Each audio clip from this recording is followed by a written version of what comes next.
තරුණ අයට වැළඳිලා තියෙන්නේ. ඉතින් තරුණ අයනේ වැඩිපුරම ප්‍රශ්න වල ඉන්නේ දැන්. එකක් ඒක. අනිත් එක තමයි මේ සියලුම නවීන තාක්ෂණයත් එක්ක ෆෝන් එකේ ඉඳලා හරිද ෆෝන් එක ලැප්ටොප් එකේ ඉඳලා මේවත් එක්ක හැමදේම දකින්නේ මොනවද අපි අහන්න තියෙන්නේ මොනවද හරිද ආහාර පාන වශයෙන් ගන්න තියෙන්නේ වසනේ මොනවද කන්න තියෙන්නේ මේවට ගහන කෘමිනාශක වල්නාශක සහ ඒ වගේ තියෙන දේවල් විශ්ලේෂණය කරලා බැලුවොත් ඇති මෙහෙමවත් ජීවත් වෙනවා ඇති මෙහෙමවත් ජීවත් වෙනවා ඉතින් ඒකෙන්ද මේ අපි කන්නේ වස බොන්නේ වස මේ ඔයා වුණත් ඉන්නේ මානසික සහනෙන් නෙමෙයිනේ.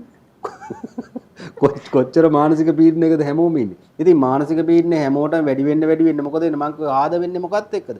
ආද වෙන්නේ පීඩනෙත් එක්ක. ඉතින් පීඩනේ වැඩි වෙනවා. ඉතින් කොහොමද අහන්නේ? ඉතින් ඒ නිසා මේවා අතහරින්න මොනවද අතහරින්න ඕනේ?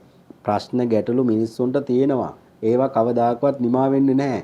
හැබැයි ඒවා ඒ විදිහට තිබුණාමේ ප්‍රශ්නයක් විදිහට තිබුණා ගැටලුවක් විදිහට තිබුණා ලෙඩේට අවශ්‍ය ප්‍රතිකාර ටික කරගෙන ලෙඩේ හොඳ කරගන්න ඒකට පුළුවන් තරම් මනස දැන් අපි යම් දේවල් පුළුවන් තරම් අපේ දේවල් අපේ තියෙන ප්‍රශ්න ගැටලු සහ අපේ තියෙන දේවල් අයින් වෙන්න ඉවත් වෙන්න අපිට සැනසීමක්ද තියෙන්නේ හානියක්ද තියෙන්නේ සැනසීමක් අඩු වෙන්න අපිට තියෙන දේවල් අඩු වෙන්න සැනසීමක් තියෙන්නේ වැඩිපුර ලං කරගන්න මොකද වෙන්නේ සැනසීමක් නෙමෙයි තියෙන්නේ වෙනසීමක් තියෙන්නේ ඒකේ ප්‍රතිඵල තමයි මේ වෙලා තියෙන්නේ